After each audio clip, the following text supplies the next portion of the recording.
দর্শক শ্রোতা, বাংলাদেশটা আবারও স্বাধীন হয়েছে।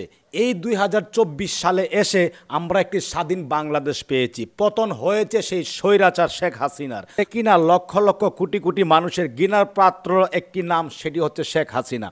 আপনারা জানেন ইতিমধ্যে শেখ হাসিনা বাংলাদেশ ছেড়ে তার ছোট বোন রেহেনাকে নিয়ে হেলিকপ্টারের মাধ্যমে দেশ ছেড়েছেন। দর্শক শ্রোতা, সেই শেখ হাসিনা কোথায় যাচ্ছেন, কোথায় গিয়ে থাকবেন, সমস্ত কিছু বিস্তারিত আজকের এই ভিডিওতে বলবো। অবশ্যই দয়া করে আজকের এই ভিডিওটি একটু শেয়ার করে দিবেন, কেননা এখন আমরা স্বাধীন। এখন আমরা স্বাধীন দেশে আছি, স্বাধীন দেশে বসবাস করছি। এখন আমাদের নিজস্ব স্বাধীন মতো চলতে পারবো। এতদিন আমাদের স্বাধীনতা ছিল না, যার জন্য আমরা অনেক কিছু বলতে পারি না। দর্শক শ্রোতা, অবশ্যই দয়া করে আজকের এই ভিডিওটি একটু শেয়ার করে দিবেন। এই স্বাধীন দেশে ২০২৪ সালে এসে আবারও স্বাধীন করা হয়েছে। অসংখ্য অসংখ্য ধন্যবাদ সেই ছাত্র সমাজকে। ছাত্র সমাজ ছাড়া এই বাংলাদেশ স্বাধীন করা কোনোভাবে সম্ভব ছিল না। দর্শক শ্রোতা, শেখ হাসিনা পালিয়েছে আওয়ামী লীগকে ধ্বংস করে। শেখ হাসিনা পালিয়েছে আওয়ামী লীগকে ধ্বংস করে। শুধু আওয়ামী লীগ না, সারা বাংলাদেশটাকে ধ্বংস করে হাজারো মায়ের বুক খালি করে এখন শেখ হাসিনা দেশ ত্যাগ করেছে। গণমাধ্যমে প্রাণহীনের যে চিত্র উঠে এসেছে, বাস্তবে এর সংখ্যা আরও অনেক বেশি। আমরা যেটি গণমাধ্যমে কিংবা টেলিভিশন নিউজ চ্যানেলে আমরা দেখতে পেয়েছি, যে শিক্ষার্থীরা মারা গেছেন তাদের যে হিসাব দিয়েছেন গণমাধ্যমগুলো, তাদের থেকে ৩ গুণ বেশি হিসাব আমাদের ছাত্র ভাই, এমনকি নিরীহ মানুষ যারা মারা গেছেন। দর্শক শ্রোতা, তিনি চলে গেলেন, এখন আর এগুলার জবাব কে দিবে? শেখ হাসিনা তো পালিয়েছেন, শেখ রেহানাও পালিয়েছেন, কিন্তু এই যে বাংলাদেশে হাজারো মানুষের প্রাণ নিয়েছে, এগুলার জবাব কে দিবে? এগুলার 100% আমরা সুষ্ঠু একটি জবাব চাই, সুষ্ঠু একটি তদন্ত চাই। দর্শক, পদত্যাগ করে দেশ চালালেন শেখ হাসিনা। বঙ্গভবন থেকে একটি সামরিক হেলিকপ্টার শেখ হাসিনাকে নিয়ে যাত্রা করে। তার সঙ্গে তার ছোট বোন শেখ রেহানাও ছিলেন।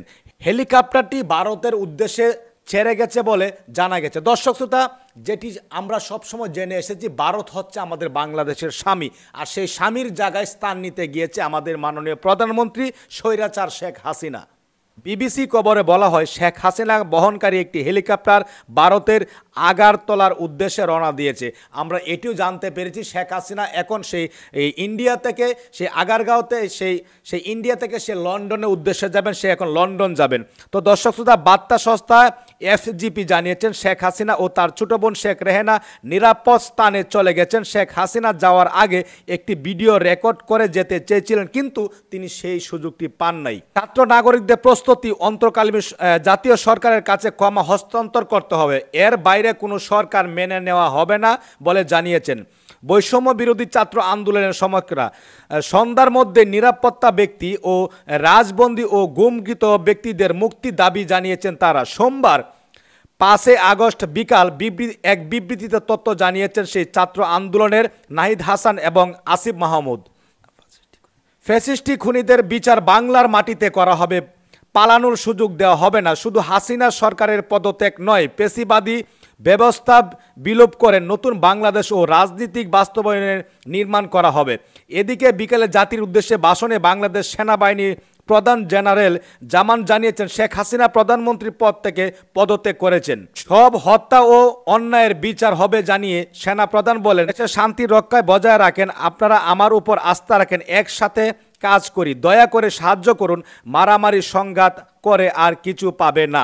সবার প্রতি অনুরোধ থাকবে, যারা ভিডিওটি প্লে করেছেন, যারা ভিডিওটি দেখছেন, একটু দয়া করে শেয়ার করে দিবেন, কেননা এতদিন আমরা কোনো নিজের ক্ষমতায় কথা বলতে পারি নাই, আমাদের কোনো স্বাধীনতা ছিল না। আমি আবারও বলি স্বাধীনের পরে, দেশ স্বাধীনের পরে আবারও ২০২৪ সালে এসে আমরা সেই ছাত্রদের আন্দোলনে দেশটাকে আবারও শাসন করতে পেরেছি, এমনকি স্বাধীন করতে পেরেছি। দর্শক, অবশ্যই দয়া করে আজকে ভিডিওটি শেয়ার করে দিবেন। সবাই ভালো থাকুন, সুস্থ থাকুন। দেখা হবে আবারও পরবর্তী নতুন একটি আপডেট নিউজ দিয়ে। আল্লাহ হাফেজ।